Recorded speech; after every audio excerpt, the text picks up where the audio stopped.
Well, another team that is trending up, the Chicago Bears, who looking like huge improvers and should be in the mix, at least competing for, if not the top of the NFC North, and certainly for second, I would think. And Connor, fun one here. You've got Ashton Jeanty going at number 10 behind that improved offensive line, which might be the most improved unit in football. Josh Simmons as well to further fortify that line at 39. And then you have them going defense for 41 and 72. I mean, this is the one that kind of rocks the fantasy world because Jeanty is just going to be such a commodity. And then he goes to a place where he's the guy in an offense that we think under Ben Johnson should be much better. So this is the one that would move the needle maybe the most if Jeanty went there to the Bears. You could see a huge, huge rookie season on deck. And I think, honestly, this pick is very much in play. I think if Jeanty is on the Bears, suddenly Jeanty's on the short list for ride or die this year. Yeah. And possibly a first-round overall pick in fantasy drafts. Like, I think he'd probably go inside the top 12, would be my guess. The hype on Jeanty would be out of control. Certainly top 20. Depends on sort of how it all feels. Wonder what running backs we would have ahead of him at that point. Saquon is the chalk. Bijan. Right? Derrick Henry. Jameer. Jameer, I'm going Jameer. Jameer, I go Jameer. Derrick Henry, not Derrick Henry. Derrick I don't know about Henry. That's the line. Derrick Henry, I still Achane. will go Derrick Henry because of touchdowns. I would take Jeanty over Achane. Yeah, exactly. So now you're at running back 4. I would do that. Just remember, folks, you're running back 4. If Ashton Jeanty does end up on the Bears, you broke that news. First. You heard it on Fantasy Football Hour first. He said he wanted to play for the Bears. He said he wanted to go in the top 10, wanted to go to a team with a good O-line. What the Bears do? Go get 3 and 2. Exactly. Rebuild the damn thing. I got to give credit to my guy, Lawrence Jackson, because he got that answer out of Ashton Jeanty, and then it got aggregated all over the place with no credit to my guy, Lawrence Jackson. Come on now. It just got complete, effing aggregators. Yeah, exactly. They're like the backup producer Pete of the internet. You know what I mean? You just heard me. It's just like it's awful. Doesn't deserve that. Yeah. That fantasy That's about as insulted as Pete could be in one thing. I was 15-3 in the regular season. I deserved to win this league, and now I'm going to lose. You did steamroll. I steamrolled 15-3. I was first place regular season, and now I'm going to lose. And not only am I going to lose, I'm going to lose to backup producer Pete. And you'll never hear the end of it. Who I assure you, America, is the most annoying person in our league, after perhaps me. And so, it is great championship. It is. Nobody was interested in rooting for anyone. It is just desserts. It is like it literally is the Super Bowl. Y'all two the only one talking about it in the chat. Exactly. No one answers the group chat. No one wanted Chiefs Eagles. Everyone wanted Bills Commanders. Yeah. No one wanted Pete Matthew in the NBA Finals. No. Yeah, I promise producer you. Damian Aerotine International. Yeah. Exactly. But two fan favorites. But now it's me and backup producer Pete. Yeah. You got a 61-point triple-double and you're still going to get crushed. I know. It's awful. The sad it's thing very upsetting. about that. I know. Also a sad thing. If you listen closely, you can hear Pete's kids, Daddy, we need dinner. No, I'm doing more Photoshops for Barry. It's just, you can hear it if you listen can't even closely. defend himself here on the show. Scouring the waiver wires. It's fine. It doesn't matter. A chair up here. Listen, I'll say this about Pete.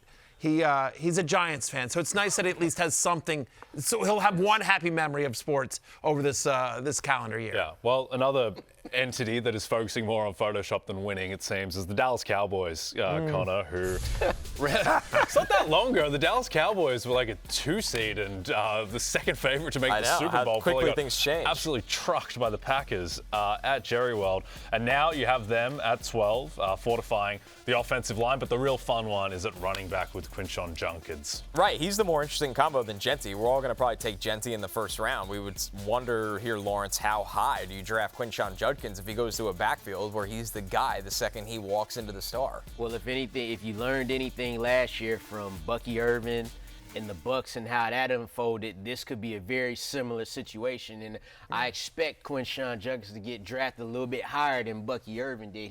Bucky Irvin was a 4th-round pick, I believe, kind of had to earn his way. I think going in there for Quinshon, if he were to get in the backfield next to Javonte Williams, you kind of walk into that saying, oh, they're even already. Like Bucky Irvin had to prove that he was better. I don't think that's the case here because the running back room for the Cowboys is really thin right now. People think Judkins could be special, right? I mean, and especially in the right situation here, which if he goes to Dallas certainly would be. And I will say so much is put, especially in fantasy, so much is put into draft capital. You hear a lot of fantasy analysts talk about draft capital, and I will say that I think this year, because running back is so deep, I think a lot of NFL teams will be like, I'll take a guy on day 3 because it is so deep. And so a day 3 running back this year is not going to be like a typical day 3 running back other years. I completely agree, Matthew. It's the fact that teams just know they could play the value in this draft. The running back, I mean, God, running back 19, running back 20 off the board will be legitimate NFL players. That's how deep this group is. Yep. Took a cheap shot at them before, but the Cowboys are 35-1 to win the NFC. That's still Dak Prescott, Micah Parsons, CeeDee Lamb, young O-line that should get better. Defense can't be worse than they have their it was picks. last year. They got their picks fortified. Listen, Cowboys, I think there's some upside in the team. I will tell you that 35-1 is not nearly as bad a bet as Giants 80-1, which you put a lot of money on. Yes. So It was fun for 2 weeks. No, it wasn't. It wasn't fun at all. Not fun for a single second. Didn't get 2 weeks out of it. It's not like they started out like the Saints or anything. You really tried to sell that one. I'm just saying, it looked like it wouldn't be an amazing which division. one? I'll blame Pete about 98% on that. Listen, Dexter Lawrence looked really good. Nothing else looked good about that. Still does. Still good Still player. does. Okay, let's get to a better team than the New York Giants. That's the Denver Broncos, who you have taking Michael Golden at 20 to add to that wide receiving core with Cortland Sutton. Travion Henderson, running back as well for a team that desperately needed running back production last year. What's the thought process here, Connor? Man, Henderson's just so explosive. That's the thought here, is that you get a running back that you can kind of design these touches to. You could even kick him outside and match up with cornerbacks and linebackers. Just the speed element. I would see rookie year Jahmyr Gibbs for Travion Henderson in this offense. Yeah, look, and to be honest, Connor, where you have Golden and Travion Henderson, I wouldn't be shocked if these two picks was flip-flop.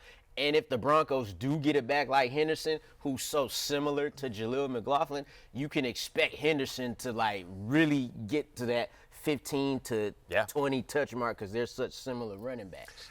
I've seen some people say that they have Henderson as their number 2 running back. Now, we don't, shocked, but you know, I mean, I think a lot of people love Hampton. They love Judkins as well, but Henderson's right there. And so, especially in the right situation, and Denver would be a great situation for Henderson, wouldn't be surprising for him to be the number 2 running back in fantasy among rookies this year. Yep. One of the most underrated O-lines in football as well in Denver. It's quietly become a real strength of the team. Yeah, well coached. They'll invest in skill positions in this draft. Yeah. So when you look at it like that, Denver's going to be really interesting because that helps Bo Nix. It helps the offense as a whole. And whoever their running back is going to be battling with Audric Estime. So there's good chance there that they'll be all right. But by the way, Matthew Golden, I think this would be a great landing spot for him as well, right? Yeah, good route runner, great hands, like just a reliable presence in that offense. And just feels like just throughout the pre-draft process and the combine, his stock continues to rise. Massively. Big college football playoff for Matthew Golden.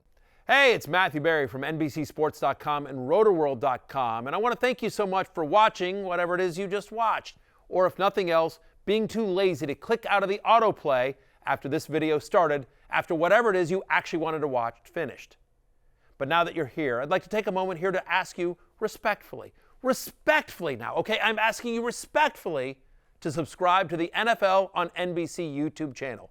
You'll get the latest Roto-World fantasy news headlines, all sorts of great shows, including my own Fantasy Football Happy Hour. So go subscribe now. Again, I'm asking respectfully.